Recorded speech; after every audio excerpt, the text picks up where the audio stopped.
Hello student, welcome to our YouTube channel Adhyayan Marg. Student, आज हम अपनी इस वीडियो में डिस्कस करने जा रहे हैं क्लास 10th का maths chapter 3 pair of linear equation in two variable. इस वीडियो में आज हम एग्ज़ाम से पहले ये डिस्कस करेंगे कि इस पूरे चैप्टर में क्या क्या इंपॉर्टेंट क्वेश्चन है, किस तरह का मेथड और क्या स्ट्रेटजी हमें एग्ज़ाम के टाइम में रखनी है। अब एग्ज़ाम पास आ रहे हैं। कल पहला एग्ज़ाम था CBSE का क्लास 10th का हिंदी का। आई होप आप सभी का अच्छा गया होगा। अब आपका मैथ्स का एग्ज़ाम भी आने वाला है कुछ दिनों बाद। तो मैथ्स के एग्ज़ाम की प्रिपरेशन से सबसे पहले अब हम हर एक चैप्टर का एक क्विक रिवीजन देखेंगे। तो चैप्टर 3 यानी कि pair of linear equation in two variable, basically इस चैप्टर से ज़्यादा क्वेश्चन तो नहीं बनने के, पर जो क्वेश्चन है वो काफ़ी अच्छे हैं। सबसे ज़्यादा इस चैप्टर के अंदर हम टू वेरिएबल के ऊपर, यानी कि एक वेरिएबल एक्स और दूसरा वाई। एक्स और वाई दो वेरिएबल इसके अंदर पूरे चैप्टर के अंदर चलेंगे। दो वेरिएबल हैं, यानी कि दो वेरिएबल को सोल्व करने के लिए हमें दो इक्वेशन की भी नीड पड़ेगी। तो हर एक क्वेश्चन में इसमें कहीं ना कहीं आपको हिंट मिलेगी कि आपकी दो इक्वेशन जनरेट हों। ज़रूरी नहीं है कि जो NCERT क्वेश्चन है वो आपके एग्ज़ाम में एज इट इज़ ऐसे ही मिलेंगे, वो बिल्कुल नहीं मिलेंगे एज इट इज़। पर हाँ, जो पैटर्न है वो NCERT से मिलता है। NCERT के ज़्यादा से ज़्यादा एक या दो एग्जाम्पल जो होते हैं वो एज इट इज़ मिल सकते हैं, वरना जो मेन क्वेश्चन होंगे वो आपके बाहर से आएंगे, उसका किसी को नहीं पता वो कहाँ से आएंगे। पर हाँ, जो मेथड है और आपका जो बेसिक उसके की पॉइंट्स हैं इस चैप्टर के, वो आपके सारे NCERT से उठाए जाएंगे। इसकी वो तीन प्रॉपर्टी होती हैं, A1/A2 not equal to B1/B2 पहली प्रॉपर्टी। उसके बाद A1/A2 is equal to B1/B2 but not equal to C1/C2 दूसरी प्रॉपर्टी। फिर तीसरी प्रॉपर्टी होती है ये A1/A2, मैं लिख लेता हूँ यहाँ पे। पहली प्रॉपर्टी होती है A1/A2 not equal to B1/B2। दूसरी प्रॉपर्टी होती है A1/A2 equal to B1/B2 but not equal to C1/C2। तीसरी प्रॉपर्टी होती है A1/A2 equal to B1/B2 also equal to C1/C2। इसमें क्या होता है, इसमें पैरेलल लाइंस होती हैं। इसमें एक यूनिक होता है उसका सॉल्यूशन, इसमें पैरेलल लाइन होती हैं, यानी कि कोई सॉल्यूशन नहीं है जो दो लाइन है वो आपस में एक दूसरे को इंटरसेक्ट कर ही नहीं रही है। थर्ड वाले उसमें होता है, इसके हम कोई फिर सॉल्यूशन नहीं निकाल सकते इस वाले उसमें। ओके स्टूडेंट, एंड जो हमारी तीनों प्रॉपर्टीज़ होती है उसमें जो फर्स्ट प्रॉपर्टी है ये कंसिस्टेंट होती है, सेकंड है वो इनकंसिस्टेंट होती है, और थर्ड है वो भी इनकंसिस्टेंट होती है। कंसिस्टेंट इनकंसिस्टेंट से मतलब कंसिस्टेंट यानी कि एक ऐसी प्रॉपर्टी, अगर हमारी जो दो इक्वेशन है वो ये वाली प्रॉपर्टी फॉलो करती हैं तो हमारे जो वो इक्वेशन होंगी उनका सॉल्यूशन होगा। अगर हमारी वो इक्वेशन इस तरह का फॉर्मेट यूज़ कर रही हैं तो हमारी उन इक्वेशंस का सॉल्यूशन नहीं होगा। फॉर एग्जांपल, जैसे आपकी इक्वेशन है A1x plus B1y plus C1 equal to 0 और A2x plus B2y plus C2 equal to 0। अब इसमें B1 ये क्या है? A1 जो भी हमारे x का, यानी x जो वेरिएबल है उसका जो कोफिशिएंट है वो होता है A1। A2 ये फर्स्ट इक्वेशन है और ये क्या है? Second equation. फॉर एग्जांपल, जैसे 3x plus 4y plus 5 equal to 0, ऐसे ही 2x plus 8y plus 10 equal to 0। जैसे दो इक्वेशन है, तो अगर हम यहाँ से कंपेयर करेंगे तो इस इक्वेशन में A1 क्या होगा? 3, B1 क्या होगा? 4 और C1 क्या होगा? 5। ऐसे ही सेकंड इक्वेशन में कंपेयर करेंगे तो A2 हमारा होगा 2, B2 हमारा होगा 8 और C2 हमारा होगा 10। तो जो ये है ये क्या है? ये इसमें A1 B1 क्या है? A1 यानी कि x जो वेरिएबल उसका कोफिशिएंट, B1 फर्स्ट इक्वेशन में y का कोफिशिएंट। ऐसे ही A2 सेकंड इक्वेशन में हमारे x का कोफिशिएंट और B2 सेकंड इक्वेशन में हमारा y का कोफिशिएंट, और C1 C2 यानी कि C4 कांस्टेंट, पहली इक्वेशन का पहला कांस्टेंट और दूसरी इक्वेशन में दूसरा कांस्टेंट। ओके स्टूडेंट, तो ये हमारे कुछ एक ये इसमें प्रॉपर्टी है, जनरल तीन प्रॉपर्टी हैं। इन प्रॉपर्टी की मदद से ही आगे हम समझ में आता है कि हाँ अब हमारी जो इक्वेशन है इनका हमें सॉल्यूशन मिलेगा या नहीं मिलेगा।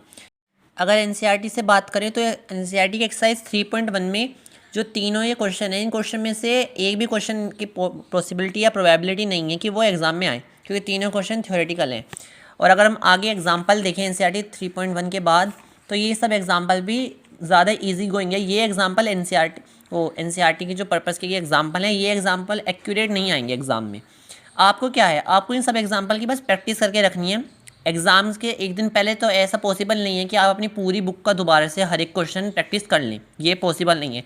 आपको हमारी इन वीडियो की मदद से, अपने कुछ शॉर्ट नोट्स की मदद से सिर्फ ये ध्यान देना है कि इस चैप्टर में आपको जो मेन की पॉइंट्स हैं उनको अडॉप्ट करना है, क्योंकि एक दिन पहले हम पूरी बुक को नहीं कर सकते, हर एक क्वेश्चन हम ट्राई नहीं कर सकते।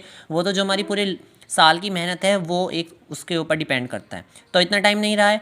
तो इसलिए हम जो इंपॉर्टेंट क्वेश्चन हैं, कुछ इंपॉर्टेंट मेथड हैं, उनको सोल्व करते हैं। जैसे 3.2 है, इस एक्सरसाइज में हमारे कुल मिला के 7 क्वेश्चन है। इसमें जो क्वेश्चन नंबर 5 है, एक क्वेश्चन नंबर 5 है, मैं आपको सजेस्ट करूँगा एक्सरसाइज 3.2 में क्वेश्चन नंबर 5 है।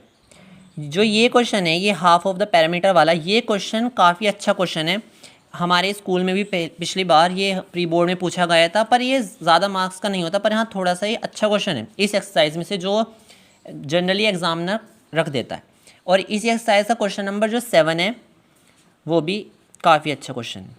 ये दो क्वेश्चन आप मेरे कहने पे इस एक्सरसाइज के ज़रूर प्रैक्टिस कीजिए। वैसे तो आपने पूरी साल पूरी बुक कर रखी है, पर इन एक दो क्वेश्चन को आप एग्ज़ाम से पहले एक बार देख लें कि हाँ पेन पेपर से ना सही, पर जो आपके पास पुराना सोल्व करके रखा है आपने क्वेश्चन, तो उन क्वेश्चन को एक बार आप देख लें कि हाँ इसका मेथड क्या था, किस तरह से। वैसे तो बहुत ईजी क्वेश्चन है, दोनों कुछ नहीं है। जो 5th क्वेश्चन की हम बात करें तो half of the perimeter of a rectangular garden whose length is 4 metre more than its breadth. तो हमें साफ समझ में आ रहा है कि सबसे पहले क्या करना है, हमें इसमें वृत्त को एक्सलेट कर लेना है, और उसके बाद y है, y की डिपेंडेंसी हमें बता रखी है वृत्त पे, तो y को हमें लेट कर लेना है हमें इसकी लेंथ। तो उसकी मदद से जो पूरा क्वेश्चन है वो सोल्व हो जाएगा। तो यहाँ पे भी 2 वेरिएबल हो गए, 2 वेरिएबल है, यानी कि हमें इसमें आगे पढ़ेंगे तो पता चल जाएगा कि 2 हमारी जो इक्वेशंस हैं वो जनरेट होंगी, क्योंकि 2 वेरिएबल है तो 2 इक्वेशन की मदद से हमारी ये इन वेरिएबल के आंसर आएगा। दूसरी उस पर डिपेंडेंसी है। तो इस तरह से क्वेश्चन नंबर 7 में क्या है, उसमें कहा गया कि draw the graph of equation, 2 equation दी गई हैं और बताना है कि इनके कोऑर्डिनेट्स वर्टेक्सिस ट्रायंगल के कहाँ पे फॉर्म होंगे। ये इक्वेशन भी काफ़ी, जो एक क्वेश्चन है इसमें ये भी काफ़ी अच्छा है और इजी भी है। इस क्वेश्चन को भी आप ज़रूर से प्रैक्टिस करना।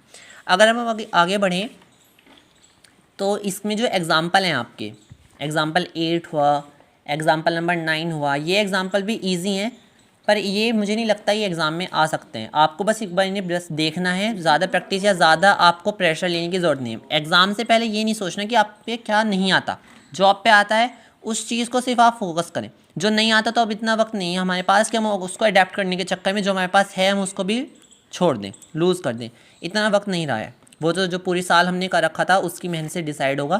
तो अगर हम बात करें एक्सरसाइज 3.3 की, तो इस एक्सरसाइज में जैसे क्वेश्चन नंबर 1 है, इसका जो मेरे हिसाब से जो 5th पार्ट है वो काफ़ी अच्छा है। 5th पार्ट को एटलीस्ट आपको ट्राई करना चाहिए। एक्सरसाइज 3.3 के क्वेश्चन नंबर 1 का 5th पार्ट है, ये ट्राई कर लेना, क्योंकि क्या नाम है, कुछ बच्चे ऐसे होते हैं जो अचानक से रूट का साइन दे के घबरा जाते हैं, तो एग्जाम में कुछ बच्चों की मेंटेलिटी के साथ भी वर्क करते हैं। तो और सब क्वेश्चन तो इसमें ईजी हैं। वैसे अगर बाई चांस आ जाए, ज़रूरी नहीं है कि ये डिजिट आएंगी, पर रूट के हिसाब से पैटर्न ये हो तो ये वाला क्वेश्चन भी आ सकता है। क्वेश्चन नंबर 2 है, वो काफ़ी अच्छा है। इसमें m की वैल्यू फाइंड करने के लिए क्या रखा है, सिंपल है, 2 इक्वेशन है, दोनों इक्वेशन को सॉल्व करके वहाँ से वैल्यू निकालनी है एक्स वाई की, और उसको फिर थर्ड इक्वेशन पुट करके m की वैल्यू फाइंड आउट हो जाएगी। ईजी क्वेश्चन है, ज़्यादा हेडेक लेने की कोई ज़रूरत नहीं है आपको। नेक्स्ट हम बात करें तो इसमें क्वेश्चन नंबर जो हमारा ये 3 है, इसके ये पार्ट्स हैं सारे, इसके 6th पार्ट हैं। इन सब पार्ट को आपको एक बार बस देख लेना है। इसमें जो 4th पार्ट है वो काफ़ी अच्छा है, इसमें टैक्सी ड्राइवर वगैरह ये सब है, इसमें चार्ज है। ये क्वेश्चन नंबर इसका जो आपका क्वेश्चन नंबर 3rd का जो आपका 4th पार्ट है, 3rd का 4th पार्ट, ये वाला क्वेश्चन एक बार आपको ट्राई करके जाना है, काफ़ी अच्छा क्वेश्चन है। एक क्वेश्चन नंबर इसका 3rd का ही 5th पार्ट है, फ्रैक्शन वाला है, क्योंकि कितने बार क्या करते हैं फ्रैक्शन में कुछ ना कुछ दे देते हैं, फिर कह देते हैं कि उसमें हमने न्यूमरेटर में कुछ ऐड कर दिया, डिनोमिनेटर में कुछ ऐड कर दिया, फिर ये बना, अगर इसमें ये ऐड करेंगे तो फिर वहाँ से 2 इक्वेशन जनरेट होंगी और इन दोनों इक्वेशन को फिर हमें सोल्व करना होगा। ठीक है स्टूडेंट, आगे चलते हैं। आगे इसमें एग्जाम्पल 11 है, example number 11, the ratio of income of 2%। ये वाला एग्जाम्पल आपको ज़रूर ट्राई करना है, ये बहुत बेस्ट एग्जाम्पल है और अच्छा एग्जाम्पल है। एग्जाम्पल नंबर 11 नोट कर लीजिए। एग्जाम्पल नंबर 11 जो है हमारा, the ratio of income of 2% is 9:7 and the ratio of the expenditure is 4:3। If each of them manage to save ₹2000 per month, find their monthly income. इसमें ratio दे रखा है, तो रेशियो है तो उसके साथ हम जब उसको इनकम लेट करेंगे तो उसके साथ एक वेरिएबल जोड़ जाएगा। इसी तरह से दोनों को करना है। ये एग्जाम्पल नंबर 11 है, ये काफ़ी अच्छा है। नेक्स्ट बात करें हम एक्सरसाइज 3.4 की।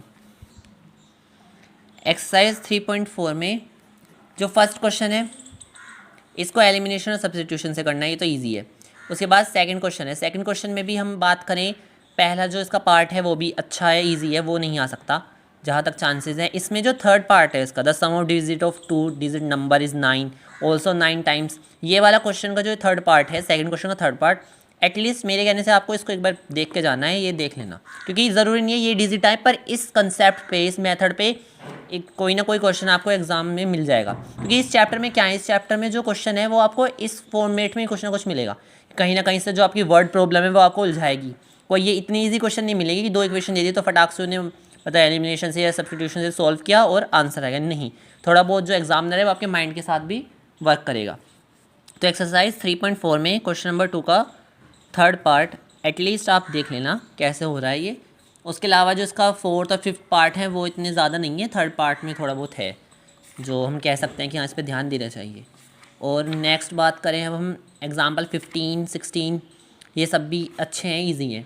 एग्ज़ाम्पल जो 16 है आपका, इसमें के की वैल्यू फाइंड करने के लिए क्या रखा है ये भी देखना है आपको कि किस तरह से। तो इसमें आपको क्या करना है, सबसे पहले देख लेना है कि A1/A2 B1/B2 ये सब कुछ चेक कर लेना है कि अगर ये तीनों चीज़ इक्वल आ रही है तो फिर तो इसके क्या नाम है, इन्फाइनेटली मैनी सॉल्यूशंस होंगे।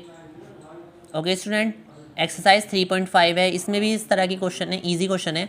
एक्सरसाइज 3.5 में हमारा क्वेश्चन नंबर 4 का जो फोर्थ पार्ट है, एक्सरसाइज 3.5 में, एक्सरसाइज 3.5 में क्वेश्चन नंबर 4 का फोर्थ पार्ट,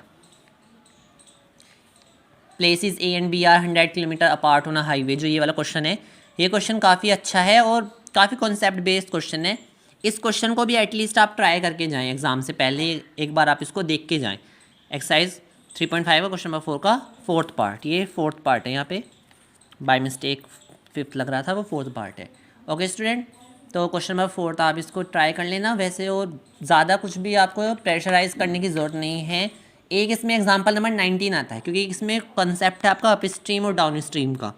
ये कंसेप्ट बहुत ज़्यादा इंपॉर्टेंट है, अप स्ट्रीम और डाउन स्ट्रीम का। ये कंसेप्ट क्लियर होना चाहिए, अप स्ट्रीम में क्या होगा, डाउन स्ट्रीम में क्या होगा। ओके स्टूडेंट, आई होप अब आपको समझ में आ गया कि इस चैप्टर में क्या करना है। उसके अलावा like, share and subscribe our channel and also comment your queries in the comment box. Till then practice your whole concept and thank you.